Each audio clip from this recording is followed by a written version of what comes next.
Okay, so this assignment is our first introduction to Shakespeare, um, or to Romeo and Juliet, excuse me. And this is the prologue. So the prologue is basically like an introduction to the play. The chorus is one actor who kind of serves as the narrator. So he enters from the back of the stage, he introduces the play, kind of goes over the plot of the play, explains the theme of the play. His job is kind of to hook the audience's interest by telling them just enough to kind of get them to quiet down, make them interested to hear more. It's kind of like a preview of what the play would be about. Now, you might kind of think, like, isn't this a spoiler? Like, wouldn't this spoil the ending for the audience? A lot of times, these plays are based on stories or poems that the audience would already be familiar with, or they would have different, the same play reproduced a few times. So, oftentimes, they already knew the story anyway. So, it wasn't really spoiling the ending for them. In fact, it actually makes it more dramatic that we know what's going to happen throughout the play because it adds to the dramatic irony where we know what's going to happen, but we are helpless to stop the characters from making mistakes as they go through the play. So, what you're going to do is read through the prologue and then work. It says with a partner or on your own.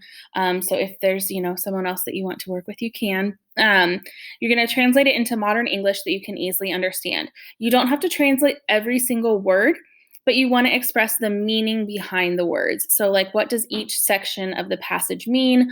What is the chorus telling us about the play? Please don't just copy this off the internet. It's going to be very obvious, and then you won't get credit for the assignment. Just do your best. I'm very lenient on grading with this. If you put in like a good faith effort, I will give you credit for doing it. So, please don't copy off the internet. If you have this like amazingly perfect translation, it's going to be pretty obvious. So, I always like to click on the blue link so that I have it popped out in its own tab. And I will read through the chorus. Two households, both alike in dignity, in fair Verona where we lay our scene. From ancient grudge break to new mutiny, where civil blood makes civil hands unclean. From forth the fatal loins of these two foes, a pair of star-crossed lovers take their life, whose misadventured, piteous overthrows doth with their death bury their parents' strife.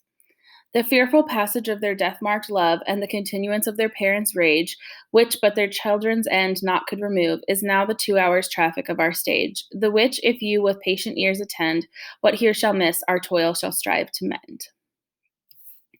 So we have this broken down into 3 parts, so you're going to just kind of like paraphrase what it says in the first part, in the second part, and then in the third part. So just looking at this first part, we have two households, both alike in dignity, in fair Verona where we lay our scene. So what can we take just from that little bit? So we know that there's two households, right? So there's going to be two families. And they're both alike in dignity. Now, if you're thinking to yourself, I don't really know what that means, Google it. That's what Google's for. The state or quality of being worthy of honor or respect. Also could mean nobility, majesty, stateliness, nobleness. Okay? So don't hesitate to use resources like, what does this word or what does this phrase mean? That's okay. What I don't want you doing is just copying and pasting, like Googling, what does the prologue of Romeo and Juliet mean? And then copying and pasting it. Okay? So if I was going to put this into my own words, I might say two families from Verona who are both noble and what else did it say? Noble, majesty, respectable. Okay. And then we have from ancient grudge break to new mutiny, where civil blood makes civil hands unclean. Okay. So if I'm trying to break this down, I know that a grudge is like when you don't like someone. And I know that ancient means old. So I can then assume that these two families don't get along. There's an ancient grudge that's going on between them. And then it says break to new mutiny. Now, when I think of mutiny, I think of like a ship, but let's Google and see what else it could also mean. So it could be an open rebellion against the proper authorities. It could be to refuse to obey the orders of someone, rebel, revolt, riot. Okay.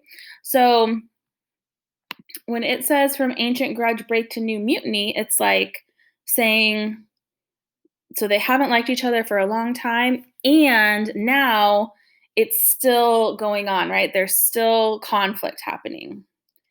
So I could say two families from Verona who are both noble and respectable have been fighting for years and continue to fight.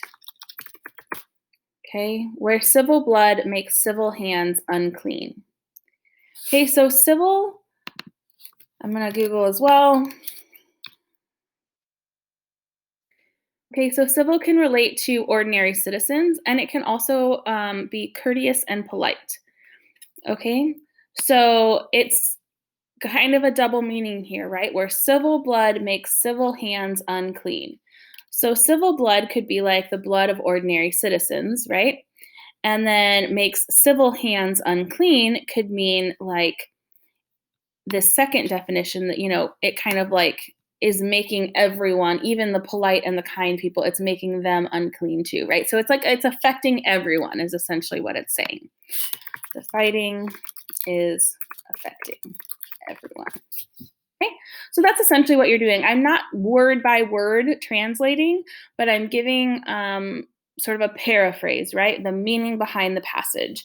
So that's what you're going to do for the second section and the third section. You're welcome to copy this down, or you're welcome to come up with your own. And then you're going to answer these two questions, predict the role that fate will play in Romeo and Juliet, and explain your reasoning. And then, do you believe in fate? Why or why not? So even if you worked with someone on this top part, the bottom part needs to be your own answers, your own words, your own thoughts and predictions. Let me know if you have questions.